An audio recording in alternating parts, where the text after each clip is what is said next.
Glória a Deus. Quer os livros? E aí, vocês estão com expectativa? Então, vamos conversar sobre isso aqui. Estava com saudade de vocês, viu, gente? Andei viajando uns dias aí, pregando em algumas igrejas, em algumas cidades. Passei por 3 cidades no interior de São Paulo, pregando. Mas estou de volta à minha casa. Estou de volta para abençoar e ser abençoado aqui. Amém? Queridos, eu queria compartilhar algumas coisas do meu coração e algumas coisas que às vezes eu fico pensando. E essas coisas, eu sei que o Espírito Santo, ele gostaria que as pessoas entendessem algumas dessas coisas e fossem abençoadas. Então, eu quero começar com uma pergunta. Por que muitas vezes os crentes pensam que a vida cristã tem que ser difícil, de muito sofrimento, de escassez e de doença? Vou ler de novo para você o que eu escrevi. Porque muitas vezes os crentes pensam que a vida cristã tem que ser difícil, de muito sofrimento, de escassez e de doença. Por que tem que ser assim? Por quê? Eu quero lançar essa pergunta para você e fazer você pensar. Eu vou discorrer desse assunto, desses assuntos, mas eu queria fazer você pensar. Você encontra aquelas pessoas que eles são crentes bastante antigos na igreja, e eles dizem: eu gosto mesmo daquelas pregações onde fala, né, que o crente tem que sofrer. Esse negócio de falar de bênção, de prosperidade, de aumento, de avançar. Não, eu gosto daquela palavra mais, sabe, aquilo que é palavra de Deus. E eu pergunto, por quê? Por quê? Porque aquilo é a palavra de Deus e quando fala de você ser abençoado, não é a palavra de Deus.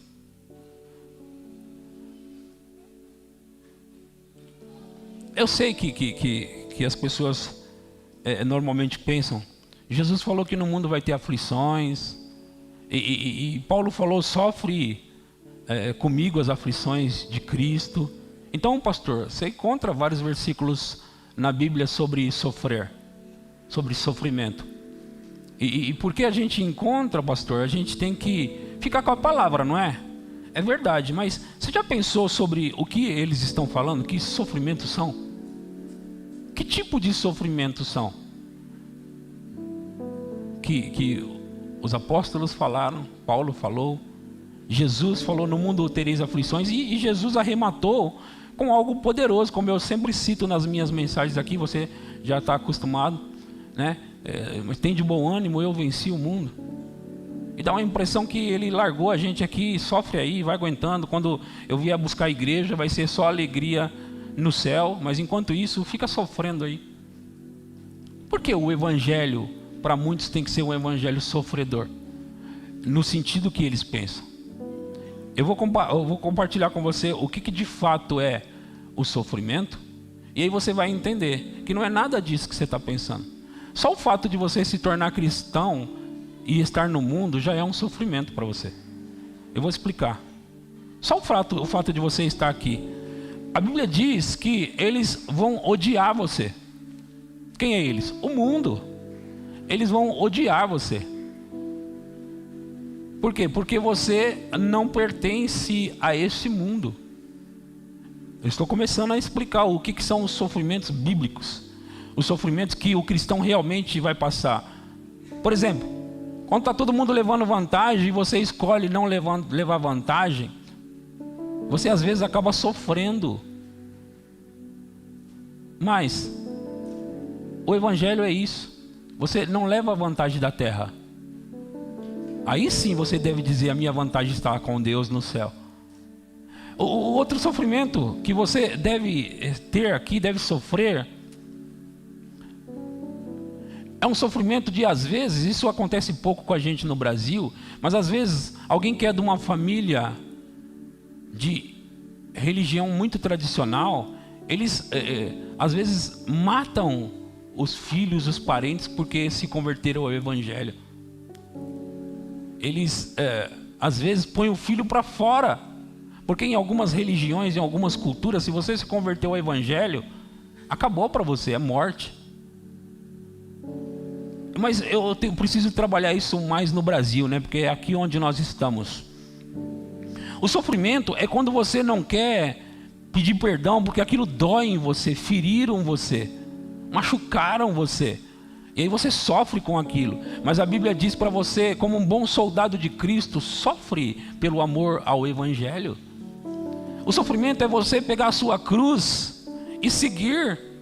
E a sua cruz não é o que muitas pessoas pensam sobre passar necessidade, passar enfermidade. Não, a sua cruz é você, por amor a Cristo, viver de maneira piedosa e correta, independentemente do que as pessoas estão fazendo contra você.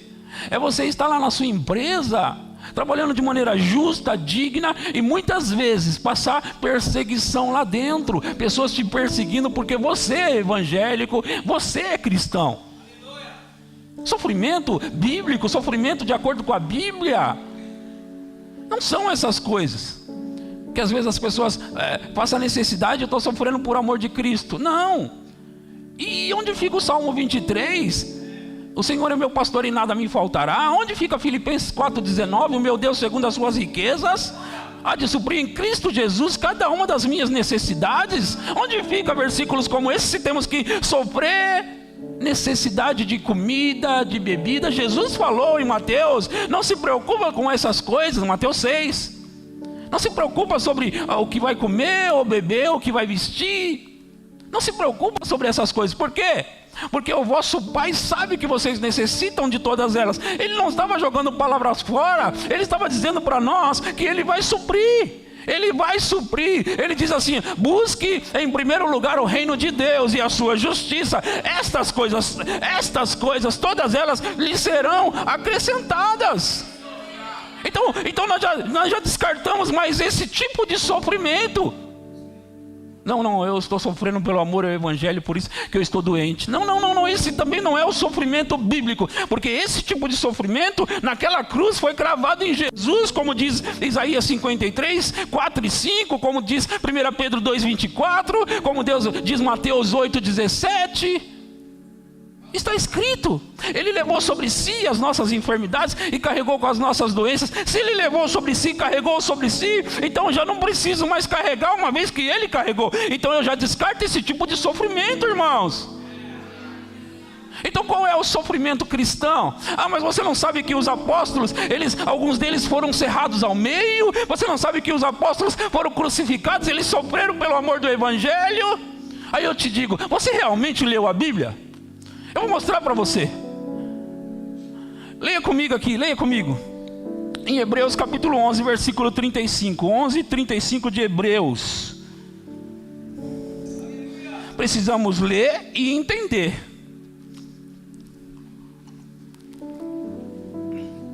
Nesse capítulo eu vou ler só o versículo aí que eu citei. Mas vai falar sobre isso, que eles realmente foram cerrados ao meio, crucificados, enfim.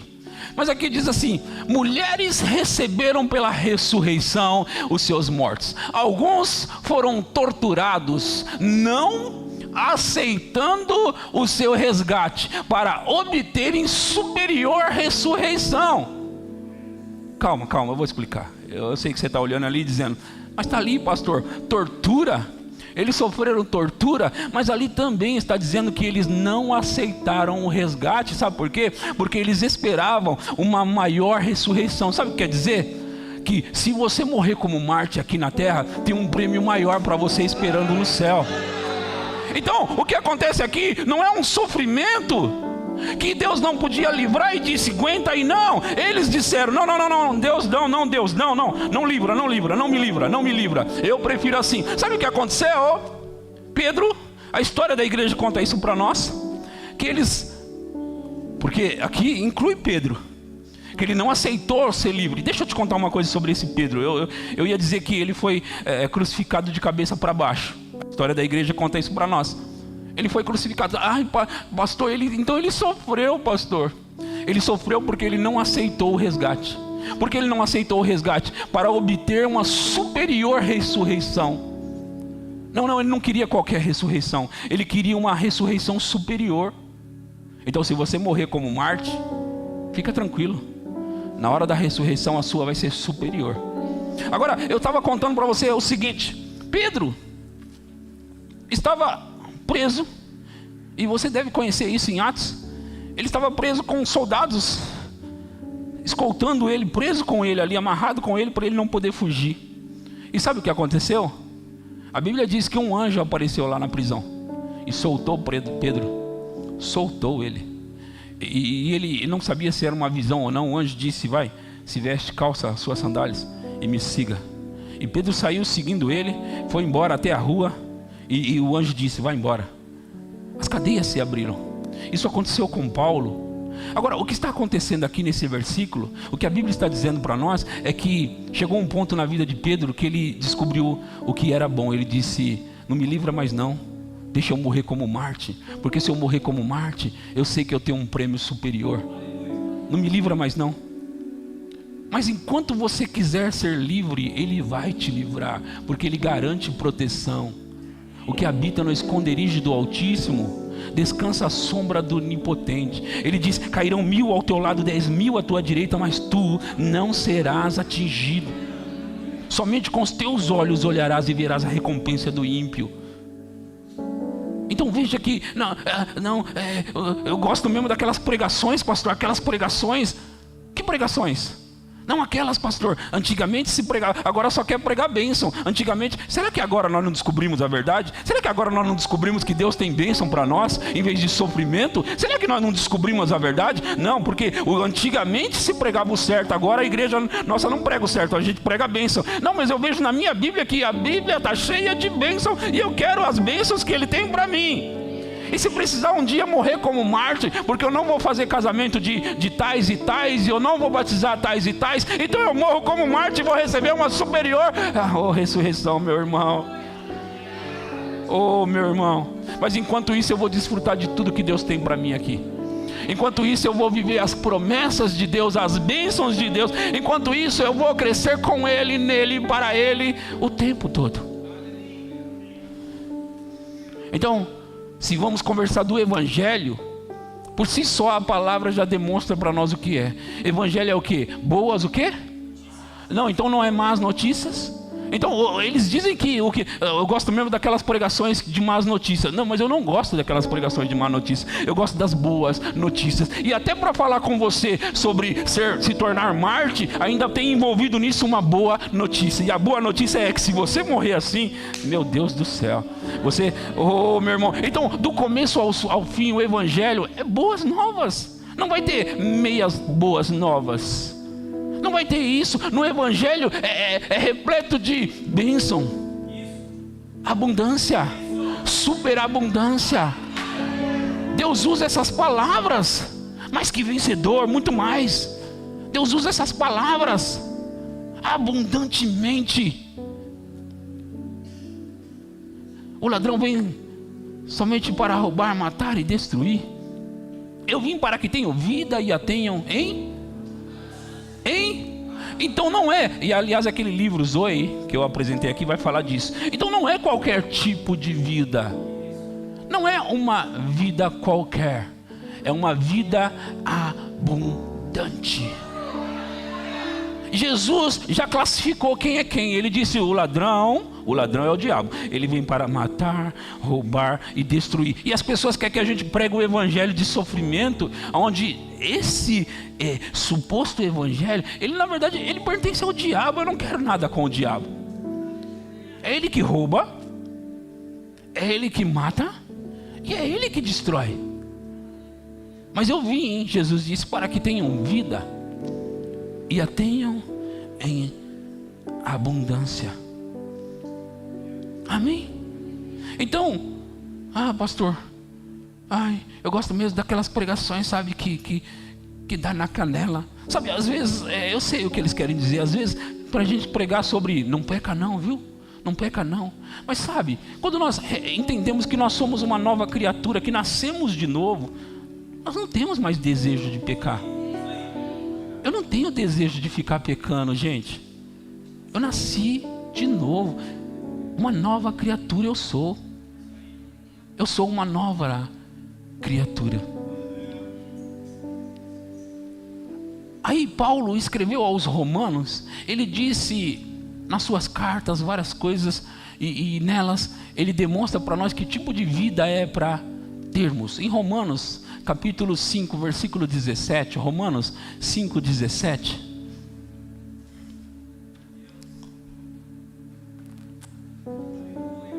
Romanos 5,17 diz: se pela ofensa de um, e por meio de um só reinou a morte.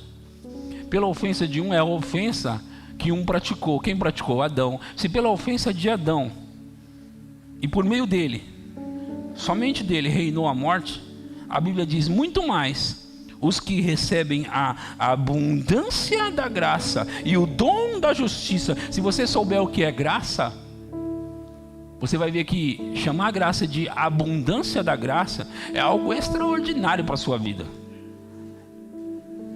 É ser favorecido mesmo, é ter favor. Isso aqui é bênção, não tem como rasgar isso da Bíblia. Se pela ofensa de um e por meio de um só reinou a morte, muito mais os que recebem a abundância da graça e o dom da justiça. As pessoas às vezes dizem: pastor, nós somos pecadores salvos pela graça. Não, nós não somos pecadores salvos pela graça. Mas como assim, pastor? Nós não fomos salvos pela graça? Sim, essa é a parte verdadeira. Mas não somos mais pecadores, porque não há como ser pecador e ser justo. E aqui diz que nós recebemos o dom da justiça. Veja que justiça é um dom e não é por aquilo que você pratica. Dom da justiça foi colocado em você. E deixa eu te dizer uma coisa que pode ser que seja até difícil de entender. Mas quando Deus colocou o dom da justiça em você e colocou isso em cada cristão, você sabia que você não vai conseguir ser mais justo do que você é hoje?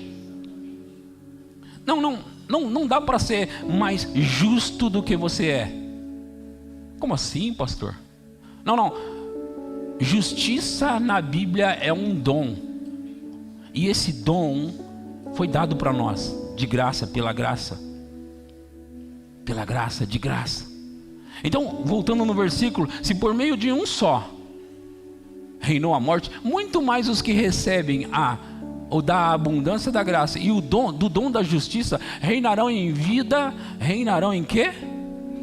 Reinarão em quê? Como pensar em reinar em vida por meio de Jesus Cristo? Como pensar em reinar quando você está passando necessidade, fome, doença, o diabo te oprimindo? Pastor, ora na minha casa. Por quê, irmão? Ora na minha casa lá porque o diabo está me oprimindo. Então você não está reinando. Reinarão em vida. Não, isso não combina com reinar. O diabo está me oprimindo, pastor. O diabo está te oprimindo, mas o diabo é um servo, é um escravo. Você expulsa ele. Você manda ele embora, ele te obedece. Você é senhor sobre o diabo. É por isso que a Bíblia diz que você reina em vida. O diabo se apresenta para você, ele tem que falar de você o mesmo que ele falou de Jesus. Ei, Jesus, você já veio nos atormentar antes do tempo? Então, quando eu estou chegando em algum lugar, em alguma cidade, ou aqui na igreja que eu pastorei, o diabo, ele voltou de novo, ele está aqui de novo, ele vai atormentar a gente. E eu cheguei para atormentar o diabo, eu cheguei para colocar ele em terror, em perigo, eu cheguei aqui para atormentá-lo. Por quê? Porque eu estou reinando em vida. E eu não vou reinar, eu estou reinando.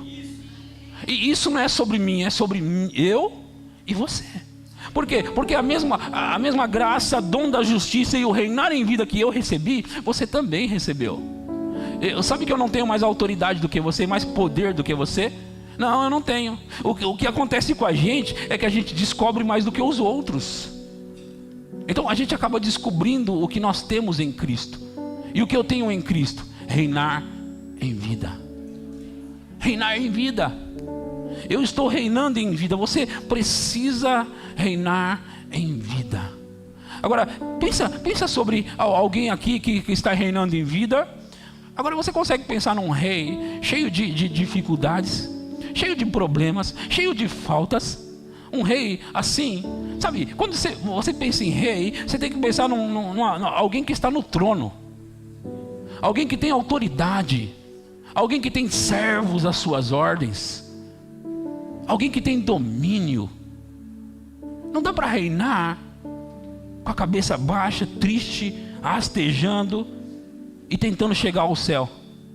Eu vou ver se eu consigo quem sabe eu consigo chegar no céu. Não é quem sabe. Você recebeu o dom da justiça para reinar em vida. Você reina nessa vida e você vai para o céu receber as suas recompensas, os seus galardões.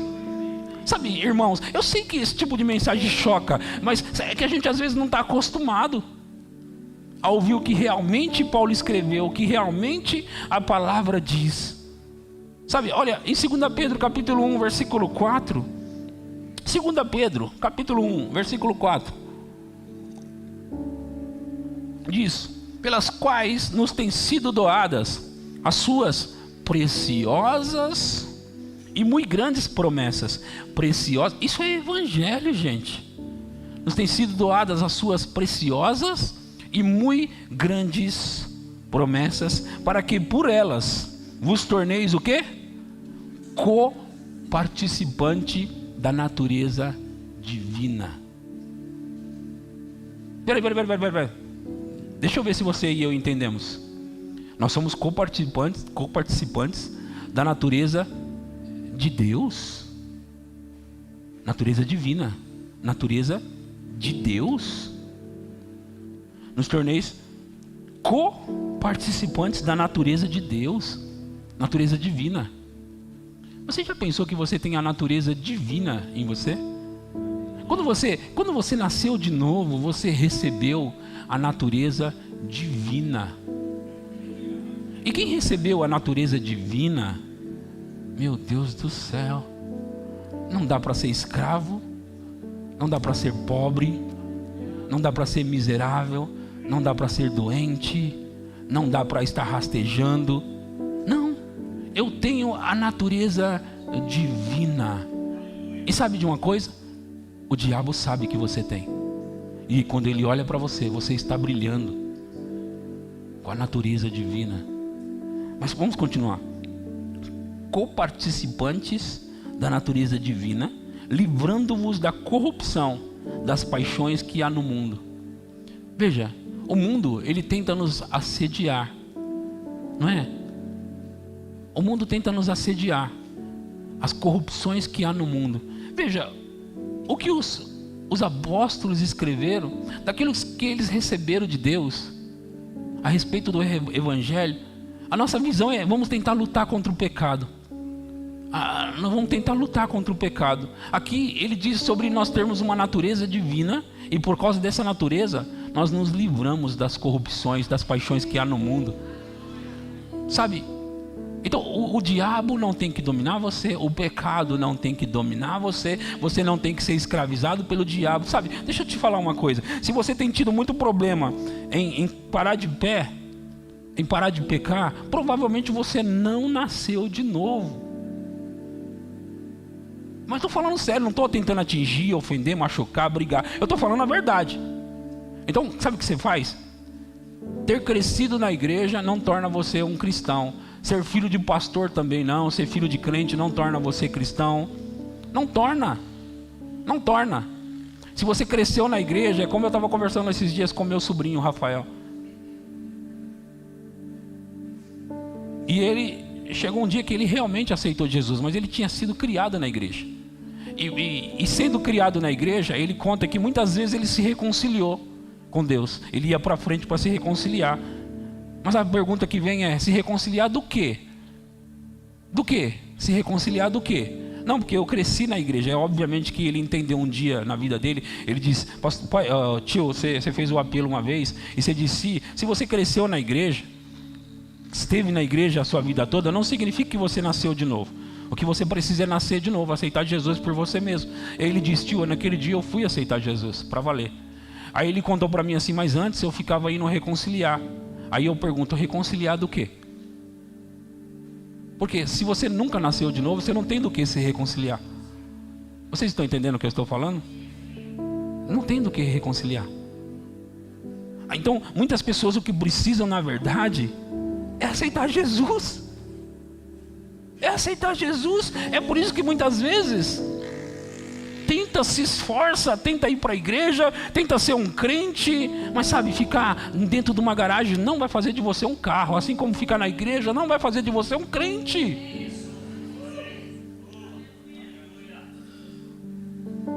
Então, é questão de natureza.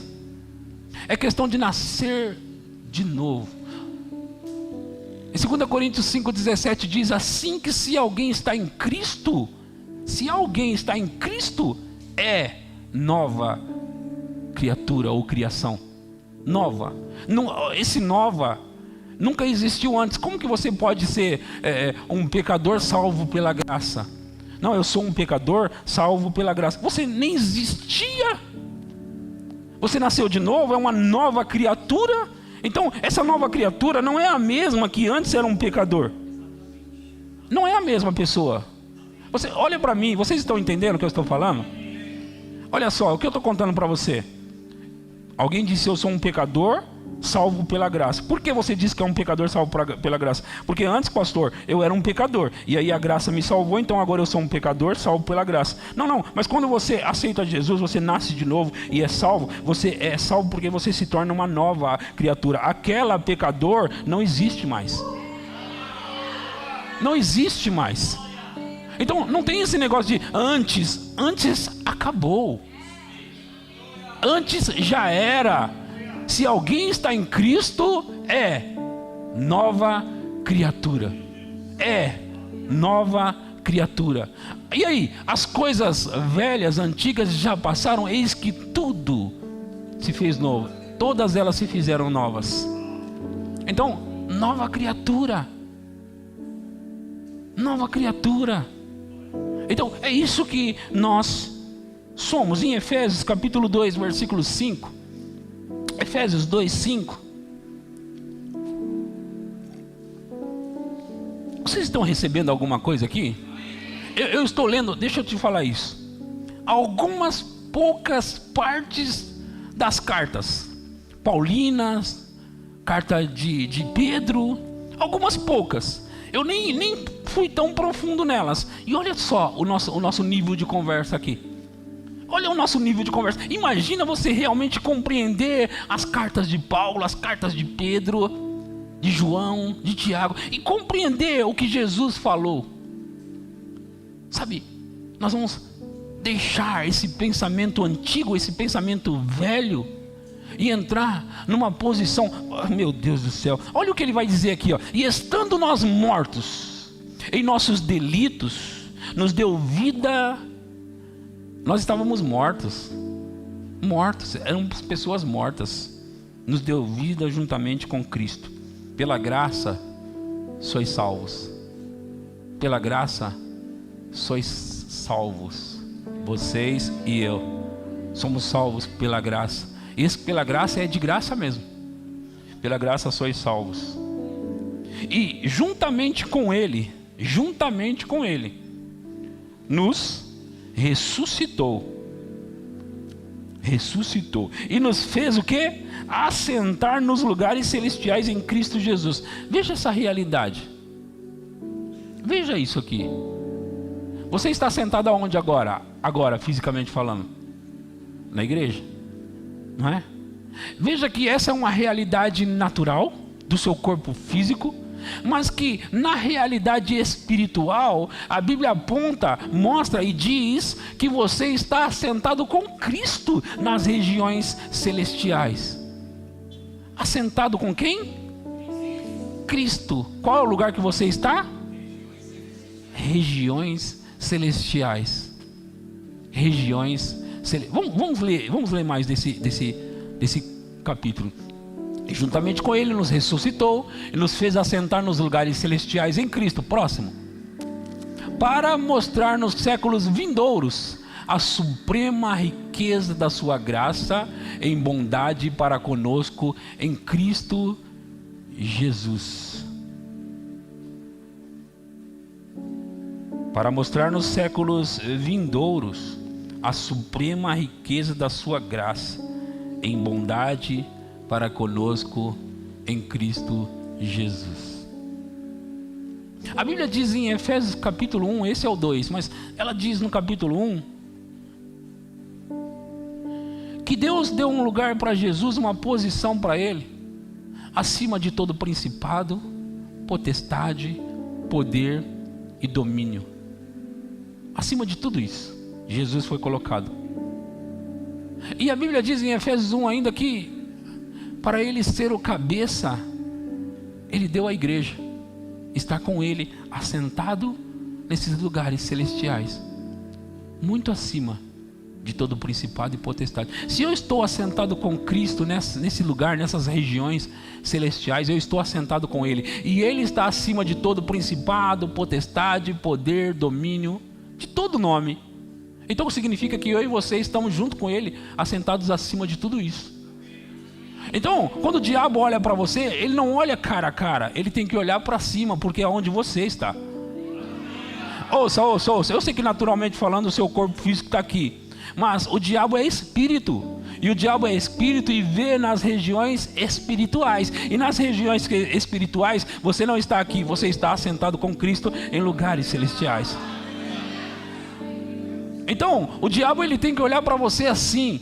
Mas quando ele percebe que você não sabe da verdade, ele tenta se aproveitar de você. Quando ele sabe que você sabe da verdade, sabe, algumas pessoas que não eram nascidas de novo, eles são chamados aqueles exorcistas, né? Então eles expulsavam demônios de alguma forma. Só que eles encontraram um troncudo ali, um que não queria sair. E esses demônios, isso está em Atos, esses demônios, eles olharam para essas pessoas, uns filhos de Seva, a Bíblia diz em Atos. Olhou para eles e disse assim: olha, eu conheço a Jesus, eu sei quem é Paulo, mas vocês quem são? E os demônios correram atrás deles, tiraram a roupa deles, bateu neles, esses filhos de Seva. Mas sabe por quê, queridos? Sabe por quê? Porque eles estavam tentando expulsar o diabo em nome de Jesus a quem Paulo prega. Em nome de Jesus a quem Paulo prega. Não, você não expulsa em nome de Jesus a quem o pastor Edson prega. Você prega em nome de Jesus, expulsa em nome de Jesus a quem você serve, a quem você prega. Ele é o seu Jesus como é o meu Jesus. Ele é o seu Jesus. Então assim, se você está assentado com Ele e Ele te deu o direito de usar o nome dEle, use o nome dEle, e o diabo vai saber que você conhece a Cristo, que você sabe a autoridade que você tem. Agora aqueles homens não sabiam quem eles eram. De fato que eles não eram nada. Mas você é. Você é. Vocês estão entendendo? A feijoada está muito grossa hoje. Não dá para ficar a vida inteira falando leite, né?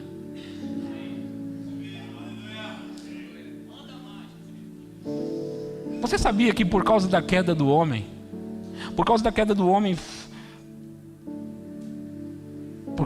o homem foi reduzido ao domínio dos 5 sentidos, os sentidos naturais. Tudo é sobre o que eu sinto, o que eu vejo, o que eu toco. Tudo é sobre essas coisas. E essas coisas são naturais. Deixa eu te falar uma coisa. Os 5 sentidos foram dados para nós para nos servir, e não para a gente servir os 5 sentidos. Eu estou entrando em outras coisinhas aqui. A semana passada, a semana retrasada que eu estava pregando aqui, eu falei sobre fé. E eu falei que andamos por fé e não por vista. Está em 2 Coríntios 5:7. Andamos por fé e não por vista. Sentido natural. Vista, sentido, isso é um dos 5 sentidos, sentido natural. Andamos por fé. O que a Bíblia está dizendo? Olha, os sentidos são para nos servir, não a gente servir os 5 sentidos. O que eu estou dizendo? Eu vou mais. É que não importa o que o seu corpo esteja sentindo, não importa o que o seu bolso esteja te dizendo, não importa o que a sua conta bancária esteja te dizendo, a sua realidade é em Cristo, é que Ele supre as suas necessidades, é que você é rico nele, é abençoado nele, como diz Gálatas 3:14, Efésios 1:3, diz que você é abençoado. Então assim, a realidade natural, olha, ouça, você precisa entender essa parte que eu estou falando agora. Os 5 sentidos não podem te dominar, porque a fé não tem nada a ver com os sentidos naturais, gente. Fé é crer em algo que eu espero, como se eu já tivesse ele agora. Não é? Hebreus, deixa eu ler exatamente como está em Hebreus 11:1. A fé Diz, ora, a fé é a certeza de coisas que se esperam. É a certeza. Por que a fé é a certeza de coisas que se esperam? E a evidência de fatos que eu não vejo. Por quê? Porque a fé está num outro patamar, numa outra realidade, uma realidade espiritual. A realidade natural, você está sentado na igreja. A realidade espiritual, você está sentado com Cristo. A realidade natural pode estar dizendo que você não tem dinheiro. A realidade espiritual diz que você tem tudo o que você precisa. Tudo é vosso, vós de Cristo e Cristo de vós. A realidade espiritual diz que Jesus já levou as suas enfermidades. Mesmo que a realidade natural esteja te dizendo o contrário, você fica com a realidade espiritual e não deixa os sentidos dominar você. Não deixa os sentidos naturais dominar você, porque a sua realidade é espiritual. Mas não é isso que eu vejo, Tiago. Você está mancando. Você fica mancando aí. Não é isso que eu vejo. Então não importa o que você está vendo, não importa o que você está sentindo, não importa. A realidade em Cristo é que Ele levou sobre si. Ele carregou naquela cruz. E se Ele carregou, a minha realidade é que eu sou curado.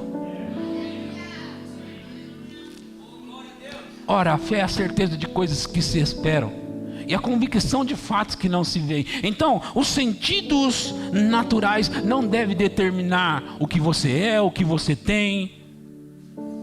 Não deve determinar. Pastor, mas eu estou sentindo que Deus não está presente. Estou sentindo que Deus não me perdoou. Eu não sinto o perdão dele. Eu estou sentindo que parece que Deus me deixou. Quando eu vou orar parece que está vazio. E daí, os seus sentidos naturais, o que tem a ver com a oração e a vida de fé? Ele disse, nunca te deixarei, jamais te abandonarei. Assim afirmemos confiantemente. Nunca te deixarei. Mesmo que você estiver sentindo, parece que Ele me deixou, mas Ele não deixou. Mas eu sinto, pastor, e daí? Os sentidos é para servir você e não você aos sentidos naturais. É melhor você perceber no espírito do que sentir no corpo, nas emoções. É melhor você perceber pelo seu coração. Amém? Em 2 Coríntios capítulo 4, vou ler o 17 e o 18. 2 Coríntios 4, vou ler o 17 e o 18. E ele fala aqui sobre a nossa tribulação, sabe? E olha como ele chama. O escritor é Paulo ainda. Olha como ele chama a nossa tribulação. Ele diz assim, porque a nossa leve... Nosso o quê?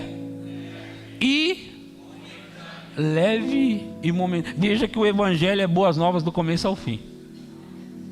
Aí é aquilo que eu estava dizendo para vocês na semana retrasada. Você encontra um irmão e pergunta como está, ele diz que está na luta. Um mês depois, como está, irmão? Ele diz, estou na luta. E depois você encontra outro mês depois, ele está na luta. Mas aqui diz que é leve e momentânea tribulação. Leve e momentânea tribulação. E ainda a leve e momentânea tribulação faz algo. Ela produz para nós eterno peso de glória. Sabe o que é? É quando eles rejeitam você. Eles estão, meu Deus do céu, essa é uma leve e momentânea tribulação. Quando no seu serviço eles não querem dar promoção porque você é o cristão. Quando, sabe, essas perseguições, porque nós somos chamados para passar perseguição aqui. Sabe por quê? Porque o Jesus falou, o mundo vai odiar vocês. Não, eles não gostam de vocês, eles vão odiar vocês. Por quê? Porque eles me odiaram a mim também. Porque nós não somos daqui. A nossa pátria é no céu. Nós temos um outro lugar. Aqui nós somos embaixadores em nome de Cristo. Embaixadores. Eles vão odiar você aqui. Então assim, essa leve e momentânea tribulação produz para nós peso de glória acima de toda comparação. Acima de toda a comparação. Eu vou emendar em outro versículo que eu lembrei aqui.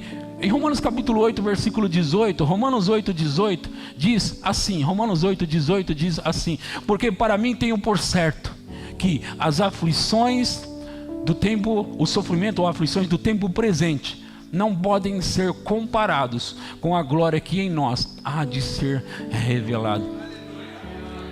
as aflições, e não são aquelas, eu já expliquei para você quais são as aflições, as perseguições, as calúnias, é aquilo de você ter que perdoar quando você tem razão ainda, é aquilo de, sabe, você chega para o cristão e você fala, mas você precisa perdoar, mas eu não consigo. Consegue, crente, você foi chamado para isso, mas dói tanto. É esse sofrimento que você foi chamado para ter, é esse sofrimento, dói tanto. Sim, você é uma nova criatura. Se você está dizendo que não consegue, é porque você está sendo dominado pelos sentidos, e os seus sentidos naturais dizem para você que não é possível perdoar, mas o seu homem espiritual está clamando, perdoe, porque nós somos de outro mundo. Nós somos uma raça eleita, um sacerdócio real, uma nação santa, um povo de propriedade exclusiva. Meu Deus do céu, só de citar isso já é poderoso. Veja que nós não somos comuns, não adianta chamar o crente de comum, porque o crente não é comum. Como eu posso ser comum, você pode ser comum, sendo que eu sou uma raça eleita. Eleita por quem? Por Deus. Nação, o quê? Isso é Deus que está falando, tá? Que você é santo. Então não precisamos adorar santos, porque nós somos os santos para Deus. Povo de propriedade, o quê? Exclusiva de Deus. Então, nós não somos qualquer coisa, bichinho de Jacó. Não, pastor, porque no Velho Testamento eles oravam assim. E daí? Eu não estou naquela aliança, eu estou numa nova aliança. E na nova aliança eu não sou bichinho de Jacó, eu não estou rastejando como pó, eu não estou nada daquilo. Eu sou um povo de propriedade exclusiva de Deus, separado.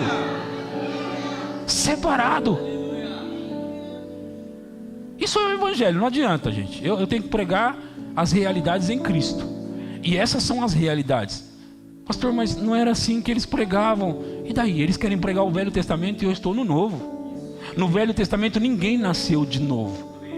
No Velho Testamento ninguém nasceu de novo. Nós nascemos de novo, passamos a nascer de novo depois de Cristo, da sua morte e da sua ressurreição. Então eu estou contando para você o que aconteceu depois de Cristo. Algumas coisas que aconteceu da cruz até o trono dele. Dentro disso aqui tem coisas poderosas. Coisas poderosas. Mas a gente estava acostumado, sabe com que? Bichinho de Jacó. Senhor, fica comigo. Quem já orou, fica comigo? Eu já. Não, levanta a mão se você já fez isso. Fica comigo, pediu para Deus ficar com você. Agora você já sabe que não precisa fazer isso, né?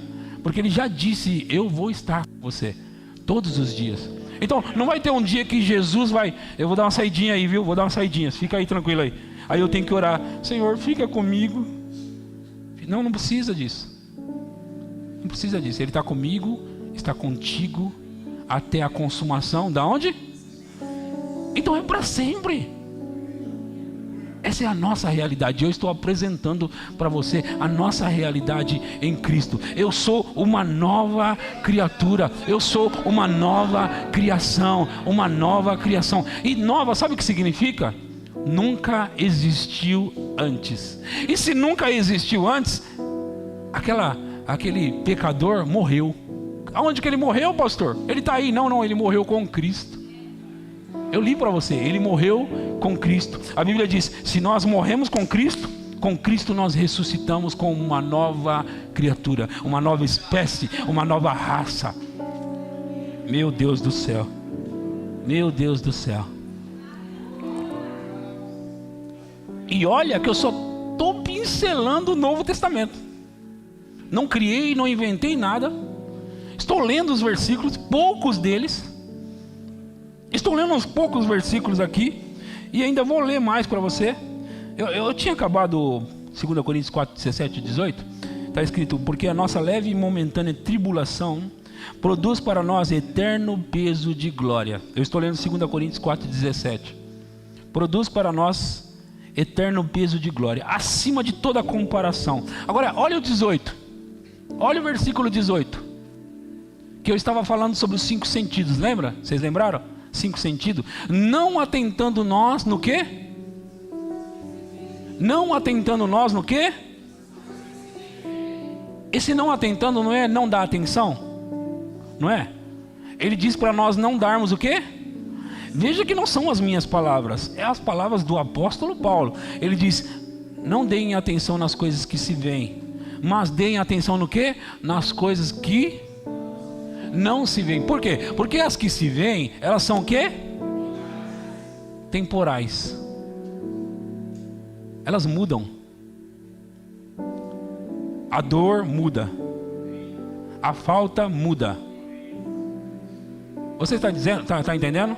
Você olha para sua conta, está 0 lá, ou está abaixo de 0, isso muda. O que se vê é temporal. O que você tem no céu, na sua conta no céu, é eterno. E você pode arrancar de lá, você pode pegar de lá, você pode puxar de lá. As coisas que se veem, não atentando nós nas coisas que se veem, mas nas que não se veem. Porque as que se veem são temporais, as que não se veem são eternas. Eternas. Eternas. Se você pudesse ver a sua conta bancária celestial, por assim dizer, tá? A sua conta bancária celestial, você daria graças a Deus pelo suprimento. Você leria, põe para nós Filipenses 4,19, com uma perspectiva de que, meu Deus do céu, para mim não falta nada, mas está faltando. Não falta, mas está faltando. Não, eu não atento para as coisas que se veem, eu atento para as que não se veem. Diz aqui, ó, Filipenses 4,19, por favor. E o meu Deus, segundo o quê? As suas riquezas em glória. O que ele vai fazer? Ele é o quê? Quer dizer que ele vai suprir? Ele vai suprir? Ele promete isso? Promete sim ou não? O meu Deus, segundo a economia do Brasil, segundo a economia dos Estados Unidos, da Rússia, porque o cara lá tem muito dinheiro, né? O meu Deus, segundo as suas riquezas em glória. Meu Deus, você tem uma conta no céu. E a sua conta é a conta de Deus. Você é coparticipante da natureza divina. A sua conta é a conta de Deus. Por isso Paulo diz: tudo é vós. Tudo é vós.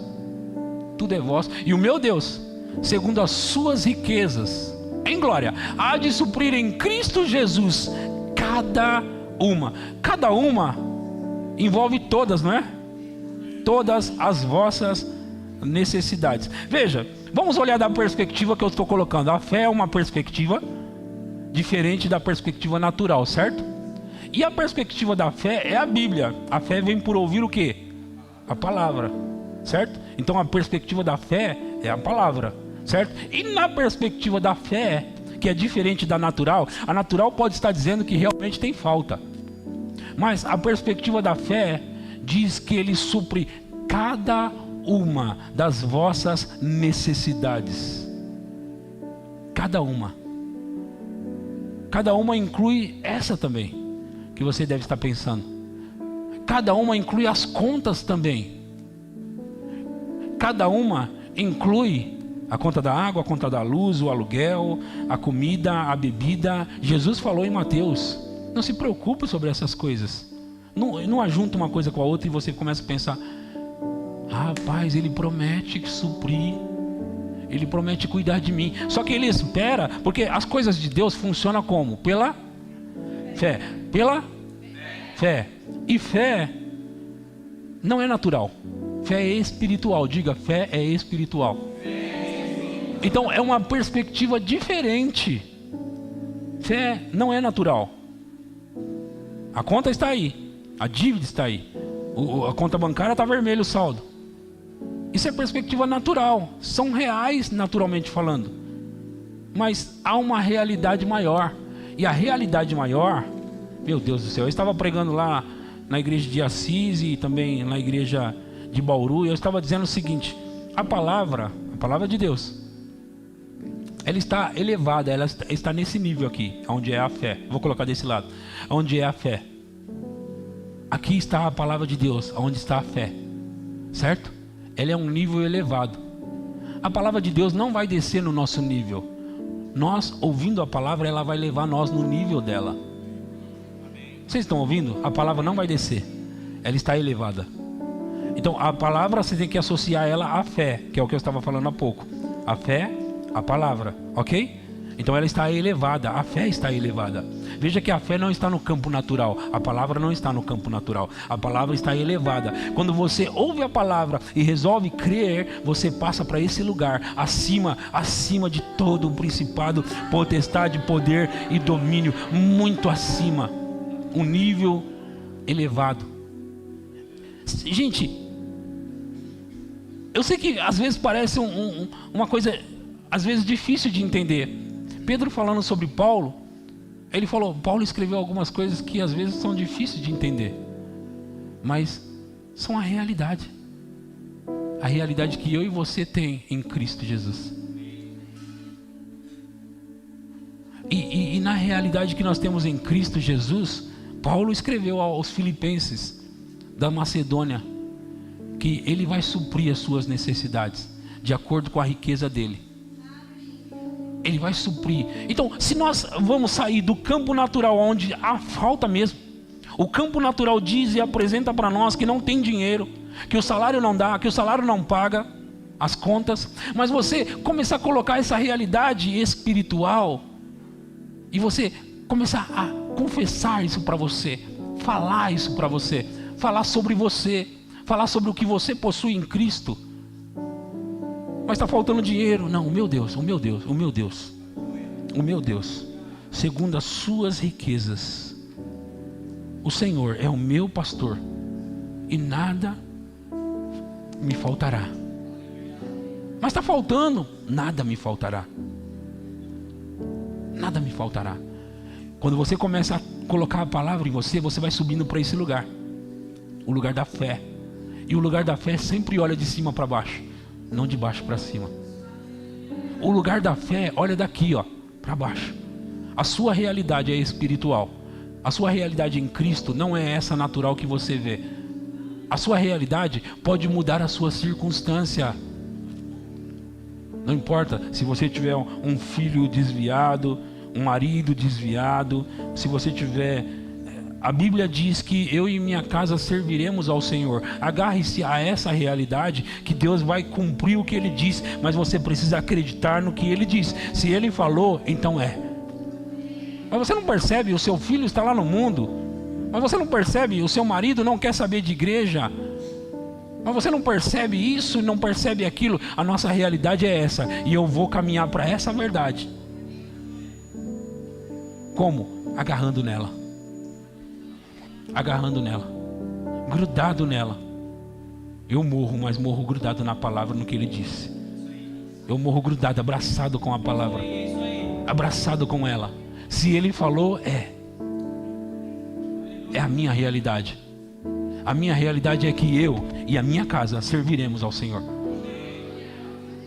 Mas você não vê? Não vejo, porque eu não ando pelo que eu vejo, eu ando pelo que eu creio.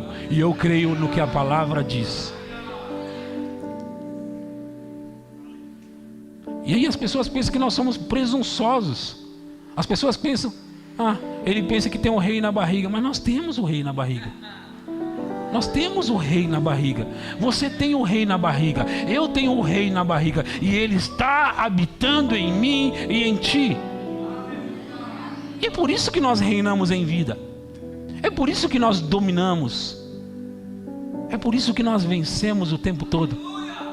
Meu Deus do céu. Meu Deus do céu, meu Deus. Essa é a minha realidade. Essa é a sua realidade. Uma nova realidade em Cristo. Uma nova realidade em Cristo. É a nossa realidade. Uma realidade vitoriosa. Essa é a vitória que vence o mundo. A nossa fé. A nossa? A palavra está em outro patamar. E ela não vai regredir, não vai baixar, não vai. Ela está acima de tudo que tem nessa terra. E nós não pertencemos a essa terra. Amém, gente? Você está sendo edificado aqui hoje? O diabo fica com medo quando nós descobrimos a verdade. Ele não vai colocar mais o pé no nosso pescoço. A posição vai inverter. Porque até agora, em Oséias 4:6, o meu povo foi destruído. Porque lhe falta o conhecimento, lhe faltou o conhecimento. Então, nós não podemos ser ignorantes ao ponto de ver verdades como essa e deixar passar batido. Não. Eu preguei, como eu disse, há 2 semanas atrás, e eu vou ler esse versículo que foi aonde eu iniciei a pregação, e eu vou fechar com ela hoje. Marcos 9:23. Marcos 9:23. Ao que lhe respondeu Jesus: se podes, tudo é possível para aquele que crê, para aquele que vive nessa realidade, para aquele que está aqui, para aquele que crê nisso aqui. Tudo é possível. Qualquer coisa pode ser mudada. Qualquer coisa pode ser mudada. Qualquer coisa pode ser mudada. Qualquer coisa. Eu falei que eu ia ler o último versículo, mas Marcos 11:23 diz. Marcos 11:23. Estou quase acabando. E eu espero ter dado uma boa comida para você aqui. Marcos 11:23 diz: porque em verdade vos afirmo que se alguém... Tem alguém aqui? Tem alguém? Se alguém disser a este monte: ergue-te e lança-te no mar, e não duvidar na onde? Mas crer que se fará o que diz, tudo o que disser, ou assim será o que diz, tudo o que disser lhe será feito. Vamos ler, tirando o monte e colocando a nossa realidade, ok? Qualquer que disser. Então eu tirei um monte, qualquer que disser. Eu tirei um monte de cena. Qualquer que disser, e não duvidar no seu coração. Qualquer que disser, acreditar no que diz, acreditar porque está nessa realidade. Qualquer que disser e não duvidar. Disser o que, pastor? Disser haja luz, disser mude, criatura, disser você vai se converter, disser dinheiro venha, disser enfermidade vai embora, disser dor vai embora, disser, qualquer que disser, e não duvidar em seu coração, mas crer, não duvidar, mas crer, que se fará, acontecerá o que diz, tudo o que disser lhe será feito. Acontecerá o que você disser, se você puder crer, se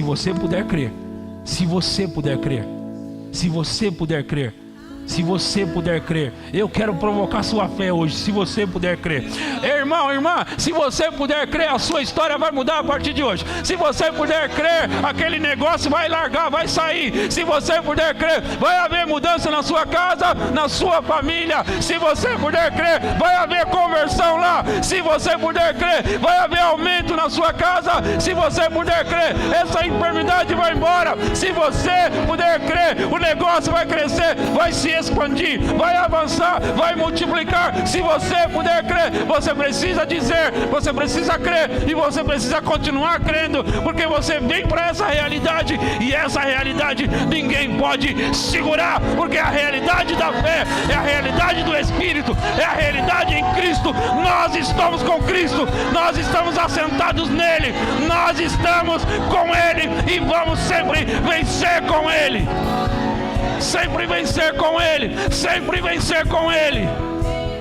Ei, a sua realidade é essa, e eu mostrei para você a sua realidade. Não aceite menos do que isso. Não importa o que eles disserem para você, essa é a sua verdade, essa é a sua realidade. Você é da fé, você é de Deus, você é de Cristo, você tem tudo, você tem tudo, você tem tudo nele.